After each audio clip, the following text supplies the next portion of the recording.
bavuze TFGBV mwumva iki?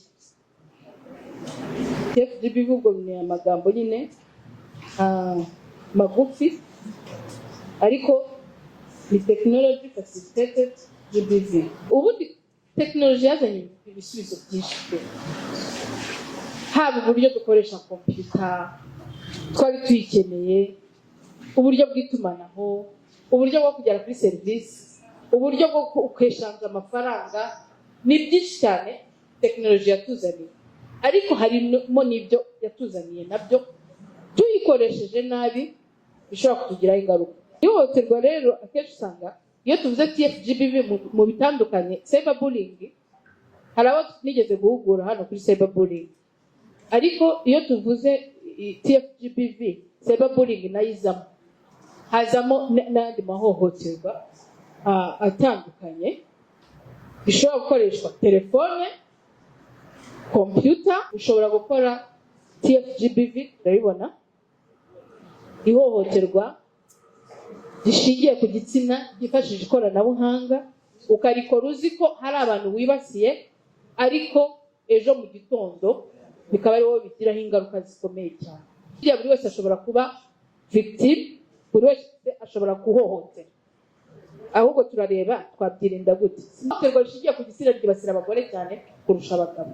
Hanyuma abandi bantu bibasirwa cyane, yabivuze mugenzi wanyu, aba bantu marginalized groups barimo baba LGBT, barimo n'aba sex workers. Ibi byiciro twabonye, societe igaruka kuri za social norms zisupporting abagabo, zikamanura abagore, akazamo na bwa bubasha, akazamo kwemera, ubwa butwari, bya bintu byose twabonye. Noneho bagasanga umuntu uri bwibasirwe cyane, mu Kinyarwanda bavuga ngo insina ngufi. Insina ngufi, muri ibi byiciro byose hazamo abagore. Nimwe mwabyivugiye, mwabivuze muti muri ibyo byiciro byose hazamo abagore. Ya nsina ngufi akenshi umugore. Turagaruka turebe ibi bintu aho bikomoka cyane cyane. Nagira ngo muri minota 30 dukore akantu gato duhurire hariya. Ntabwo munaniwe kwicara. Umutekano ni uguhagarara, ihohoterwa ni ukunama. 1, 2, 3. Umutekano, ihohoterwa, umutekano, ihohoterwa, umutekano, umutekano.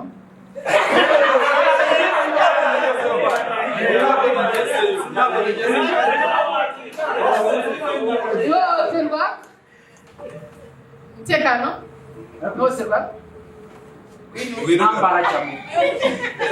Umutekano,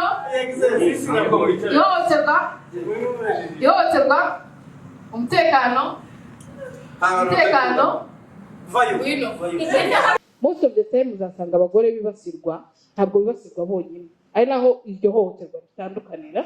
Usanga iyo bibasiye umugore bazanamo abo bashakanye, abana, ababyeyi, inkomoko ye, ibyo yize, ibyo atize, amateka ye yanyuzemo, byinshi cyane.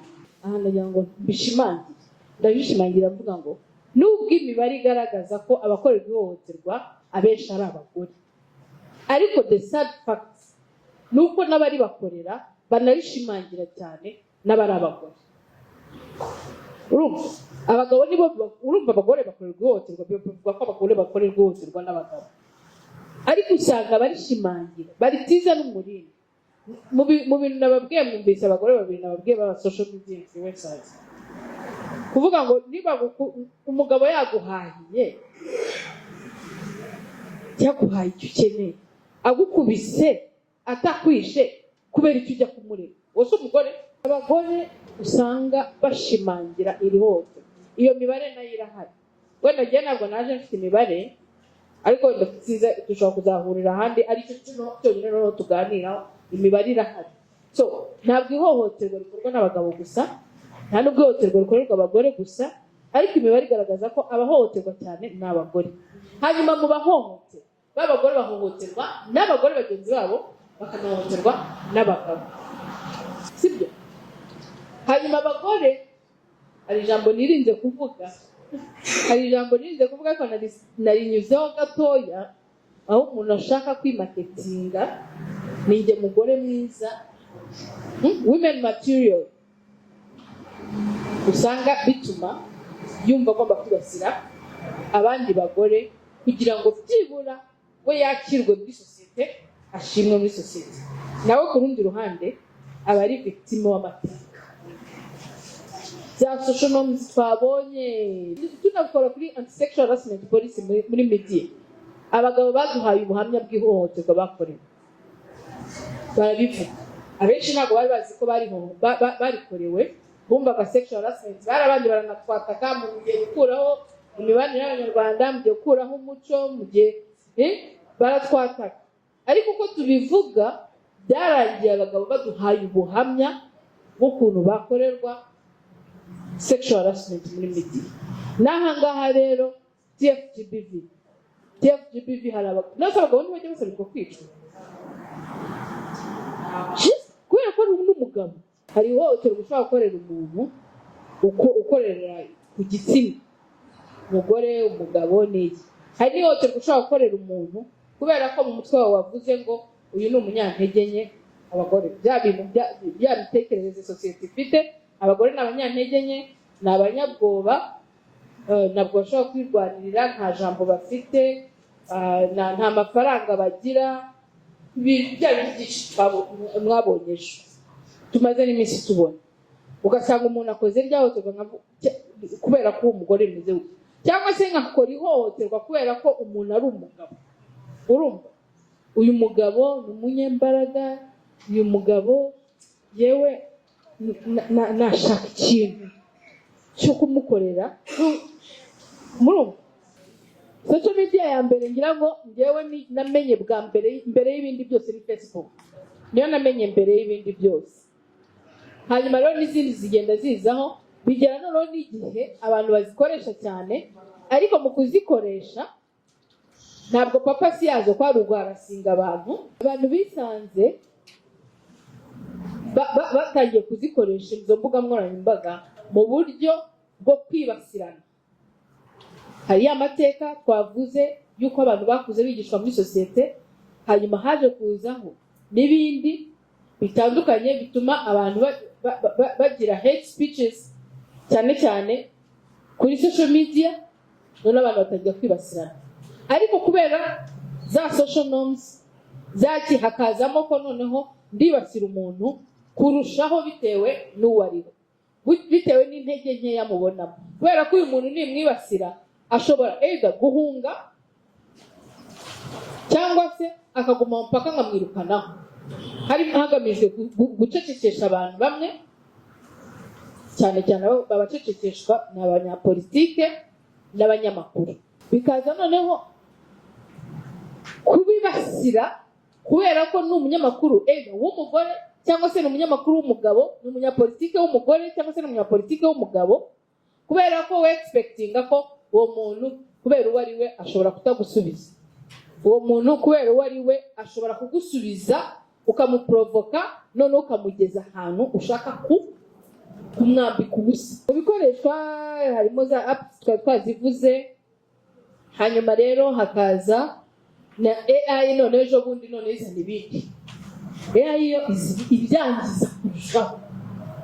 AI iraza turayishimira, bamwe dukoresha ChatGPT, abandi video editors, bese iraturyohera, translation, summarize, byose turabikoresha AI.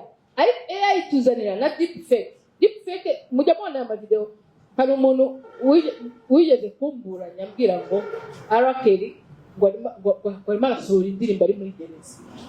Nta ndirimbo yigeze asohora ari muri gereza. Izi deepfake rero ni uburyo bwa AI bukoresha amavideo, ariko amavideo ari fake, ariko umuntu utabizi akabibona nkaho biruriyo. Ubu buryo bushobora gukoreshwa ugasanga nkanjye PC bankinishije pornography, banishije porno, kandi wareba ukabona isura ni yanjye, bakanyambika n'imyenda wenda usanzwe uzi, bakaba banshyira no mu nzu yanjye hahandi usanzwe uzi, bakazana wenda urugero nka Isa bakadukinisha, ugasanga abo bantu urebye ya video ushobora kugira ngo ni twebwe kandi atari twebwe. Urabyumva? Deepfake rero nazo ziraza ziyongera kuri ya internet yaje, za computer, za telefone zaje nyuma. Telefone mwayitunze ryari? Telefone nayitunze zigitangira. Ericsson niyo nahereyeho zikiza mu matelefone ya mbere. Nese ntunga telefone. Ngira ngo hari benshi bayitunze nyuma. Hari n'abandi banazivuye. Hanyuma nyuma ya telefone rero haza zira social media, hanyuma noneho haza AI izana na deepfake. Biragenda bibazo bikomeye. Rero tugiye kuri kategori za TFGBV tubona online harassment na cyberbullying. Abanyamakuru bamwe twagiye duhura, twagiye tuganira kuri cyberbullying cyane cyane yibasira abanyamakuru. Izi rero online harassment nizo twavuzeho kare cyagiye mu gitondo, aho usanga abantu batanga abusive comments, bagakomentinga ibintu bigusenya, bikwica, bakakubwira amagambo mabi. Abo twazamukanye muri post bavuga kuri TikTok, usanga umwana yishyizeho video ya TikTok bagatanya kumubwira ngo iyo minwa yawe irasite, kudura ibibere byawe, mbese nawe ujya mu bantu ukavuga. Online harassment tukabonamo na doxing. Doxing ni nduyizi, kohereza amakuru y'umuntu udafitiye uburenganzira, atagwaye uburenganzira, ukayasharinga. Urugero twabivuzeho, nashaka kugira ngo tuze kubigarukaho n'ubundi nari nabikomejeho. Urugero nko gufata umunyamakuru runaka ukajya mu rugo rwe ukavuga umugabo we, aho yakoze, aho yanyuze, amashuri yize. Iyo ni doxing. Ukabisharinga abantu ndetse batanabyitayeho.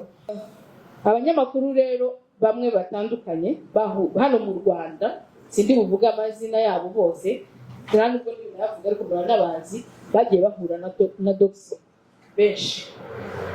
Akaza cyberstalking cyangwa se navuga surveillance. Aha rero hari abagize ku ikoranabuhanga rikomeye cyane, bakoresha amatelefone agashyiramo GPS akamenya aho unyuze. Uyu munsi hari igihe mureba mu matelefone yanyu wasanga location ziri on, usanga ziri on, umuntu aragutrackinga ahantu hose uri. Hanyuma rero noneho akaba rero no kugutrackinga ariko bakurikirana. Hari ukoresha GPS zikoreshwa n'izi social media tubaho, haba kuri Twitter, haba kuri Facebook, ndetse no kuri telefone isanzwe. Nujya no kureba ugiye kwandikira umuntu, nujya sanga cyangwa kumurangira, uzasanga telefone ikubaza, app irakubaza to activate location yawe. Icyo gihe umuntu abasha kukubona.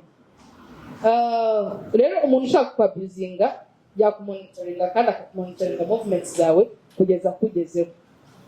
Hari rero revenge porn, iyo twita non-consensual image sharing.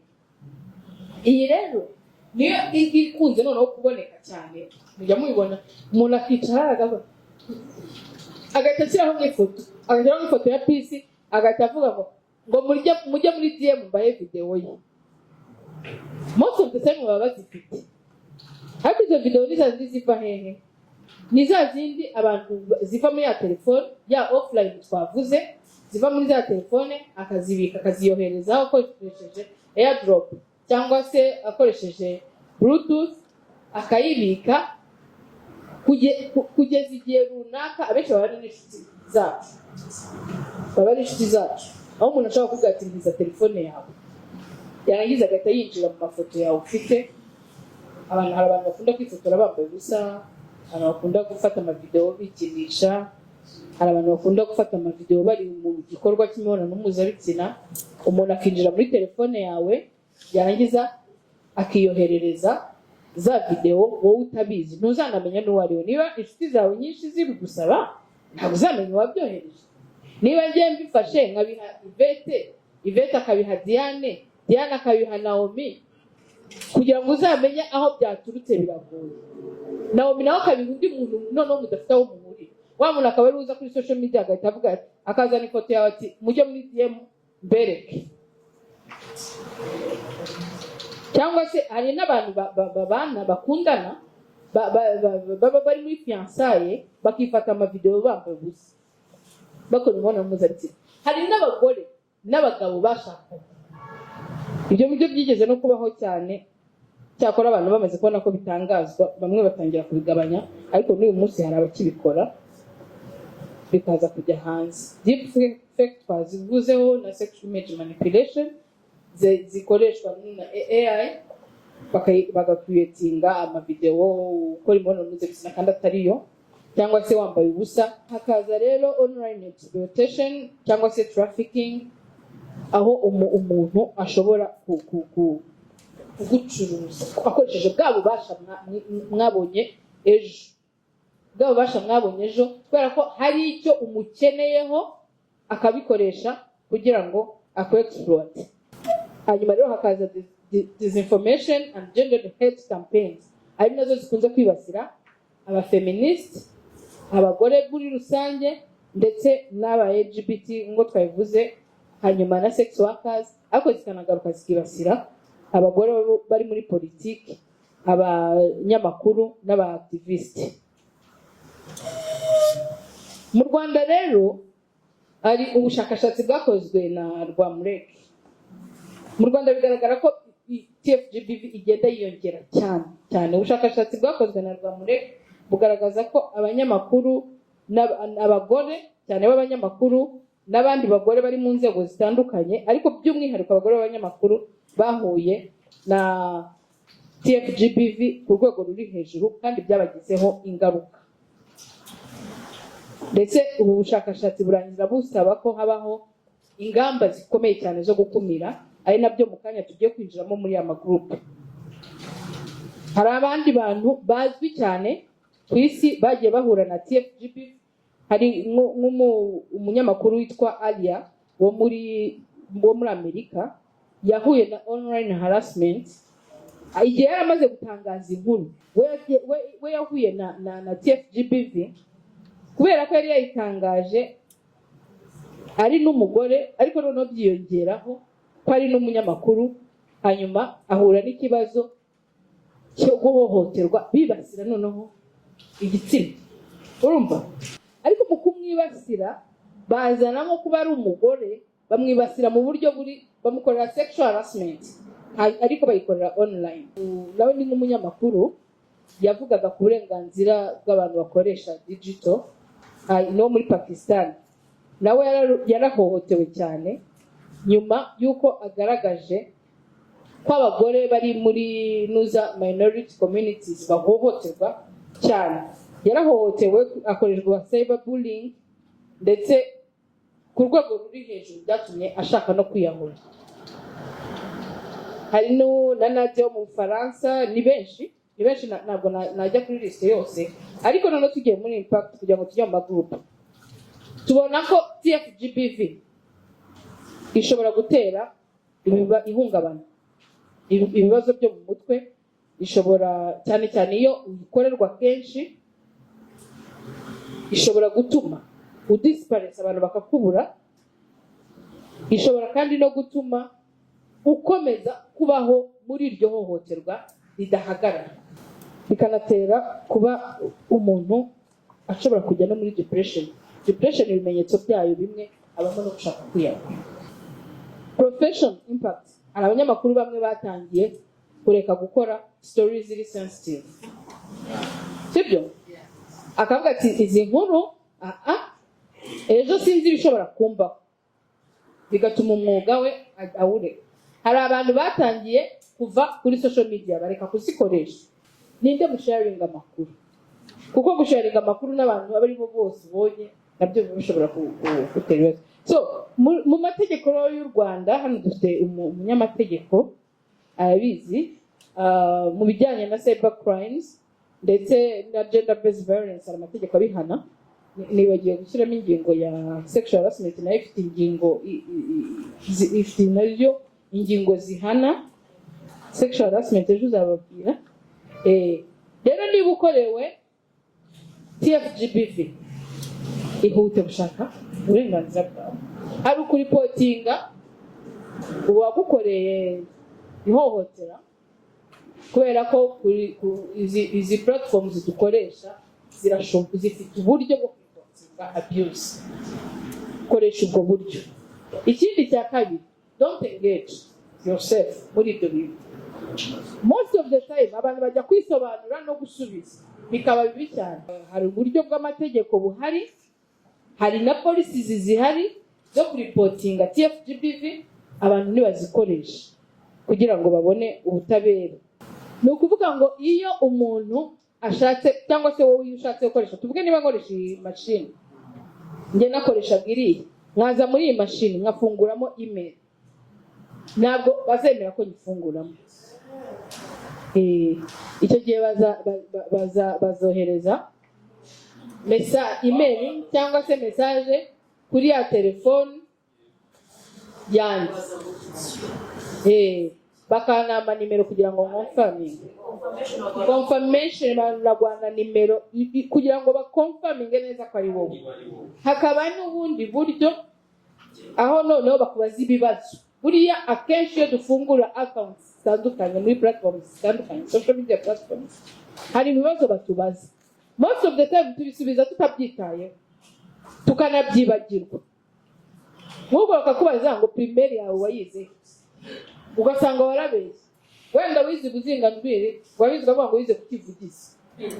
None bazakubaza wowe ugasubiza ubuzinganzwiri, kuko ari wamaze gukura ntukibeshya, ugasubiza ubuzinganzwiri bagahita babona ko atari wowe. Ni uko abantu batakaza password zabo, ni uko abantu batakaza account zabo.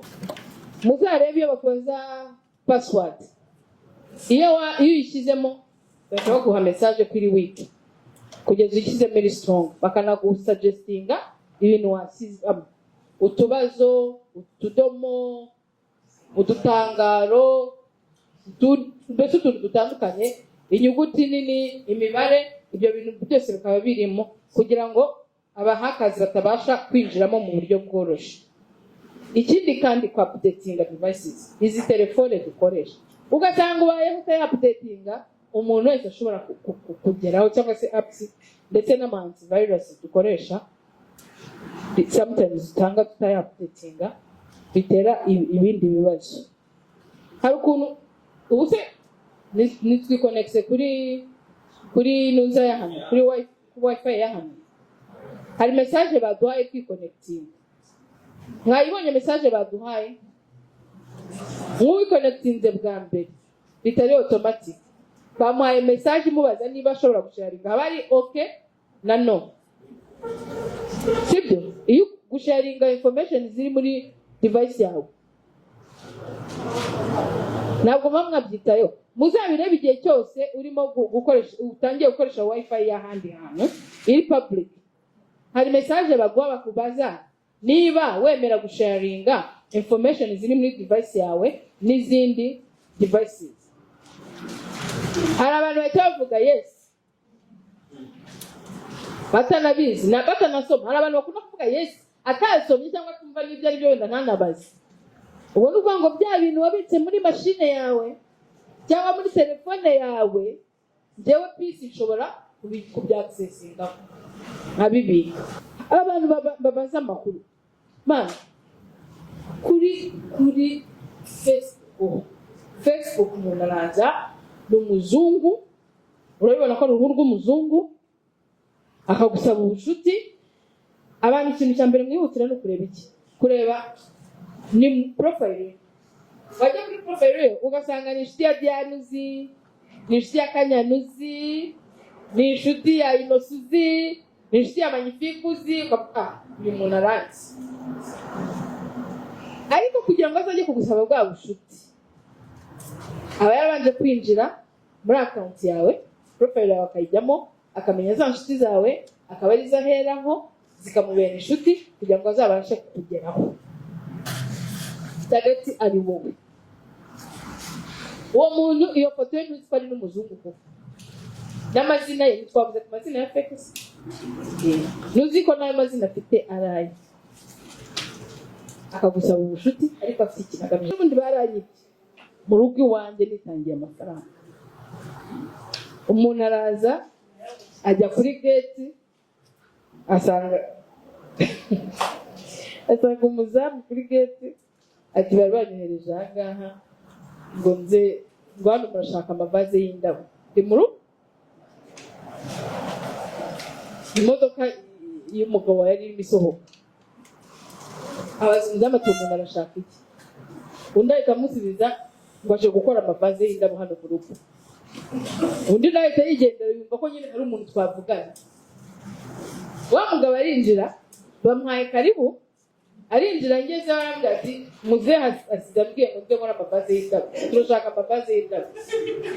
Ndamubwira ariko ko njyewe ntabwo nashakaga ukora ya mavaze ya Proxima, sinashaka amavaze ya Proxima, nashaka amavaze y'ibumba. Atari kusanga ibiciro bidatandukanye. Okay, wowe ukora yahe? Ati reka nkwereke amafoto muri telefone ya offline nababwira. Muri telefone anyereka amafoto y'amavazi, anambwira ahubwo abantu bakora biriya bintu banza basukura manipulating abantu. Anambwira ibiciro, numva koko nta kintu bitwaye. Ndamubwira ndashaka amavazi 15. Ati rwose nayakora. Okay, bya bindi nyine uba wifite ibintu ukora n'iki ibyo byose hari umwohereje akibazo nawe yagiye siko nanjye nahamakaye umuntu. Ati reka njye kureba umucanga, ajya gutunda umucanga. Uzi gutunda umucanga yahuye n'umupagasi mu muhanda, aramwitegereza ati uyu nguyu nawe ni kijibwe nawe yasize muri rugo. Ndamubwira agenda ushakira umucanga ndakwishyura. Umutipe yagiye gutunda umucanga, niba yarawibaga nawe yarawukoraga isimbizi. Utunda nkajya mbona bazanye umucanga mu rugo. Ndavuga ibimabaza ngiye gukora. Oya sinda yatanga. Kandi uwo muntu yari umuntu ukuze, wambaye neza, ajya ambwira aho yancuritse. Ubwenge bwagarutse harayo namuhaye. Arambwira ngo nari nkeneye amafaranga mifuka y'isi. Ndayasanga sindi bujye gushaka iyo mifuka y'isi. Imodoka yegura aho ariko nifira akazi gukora. Nena nabimubwiye. Ndabwira ngo ndi busy sindi kubikeneye byo mavaze je uzaba. Sinamuhaye amafaranga y'imifuka y'isi itatu. Nagiye ndategereza ko azazana imifuka y'isima. Ndamuhamagara aranyitaba arambwira ngo urumva ngo ntabwo nahise nzana imifuka y'isima, ngo nahise nkoresha imbaho. Ngo ahubwo hereza amafaranga yo kwishyura imbaho. Ndamugana kwa mukama. Uri serious? Zana imifuka y'isima iby'imbaho urasubirayo. Ati ntabwo nakora ako kazi hafite imbaho. Kandi ahantu kujya kuzizana n'urugendo. Ni 10,000 gusa rwose bamutewe nzire rimwe singiriye imvune. 10,000 ndabimuha. Maze kuri mani ngiye basohotse zanga abasaza bari bahagaze ku muhanda, ndavuga ariko muzi ko bashobora kuba banyita. Bashobora kuba banyita. Umuntu imifuka y'isima ni imbaho. Namuhaye ibyo 10,000 kandi imbaho zahiziki. Cyangwa ntambaho zikeneye muri ibyo bintu. Kuko abantu bagenda na forume. Oya watuze umucanga yabaye nkanjye. Ni yaraje bifanye. Umusaza naramutegereje ndaheba nuko birangira gutyo. Noneho ngiye kureba wa wundi utunda umucanga, ndabaza mwene wanyu mwanyibanye ari hehe? Ati gute se? Ati ngiye kwa afasha hano mu muhanda, ngamwe umushakira umucanga ngenda muzi. Babasaza bari ku muhanda n'abasaza babazamu baho dutuye. Batari kuyungu dusanzwe tumuzi. Amuhagarize tubireba ntibaziraye. Uwo nawe yabaye victime nanjye mba victime. Mamagara uwo yambwiye wamwoherereje umugabo. Atariko giye umuntu yambwiye ko aje gukorera amavazi ya mama. Nuko nabuze amafaranga aragenda amavazi. So urumva iyo yari offline kuko yakoresheje telefone. Yakoresheje telefone anyereka amafoto y'amavazi. Ahita nkuru. Kandi amavazi asa neza. Urumva? Uyo yarabonaga indabo. Unyuze wanjye ku muhanda hari indabo, urungutse mu gipangu hari indabo. Yabonaga indabo yumvaga ko byo byose. Umugore wahangaha ni mubwira indabo, ashobora kuba zikunda cyane ninzimubwira, arahita atwarwa. Dire sans nuire, informer sans décourager, montrer sans choquer, hanyuma dénoncer sans condamner. Ingaruka zikomeye cyane ku muntu, ariko noneho twebwe abanyamakuru nimunabireba muzasanga dutiza umurindi. So tureke rero gutiza umurindi. Ndumva twasoreza ahangaha. Njye by'umwihariko ndabashimiye ko twagumanye mukanihangana tukarenza nko n'isaha imwe. Ndatekereza ko bizatanga umusaruro. Tuzahurira no mu yandi mahugurwa, tuzahurira no mu kazi kacu ka buri munsi, tuzakomeza kubiganiraho ndetse tunarebe ese turimo turabirwanya ko cyangwa se twabisize no preza birarangira. Sibyo? Ntabwo HDI ishobora gukomeza kuduherekeza, ariko ubu ngubu twebwe ni intambwe ya mbere twateye, ubwacu dukomeze twifashe tunafasha n'abandi. Murakoze rero.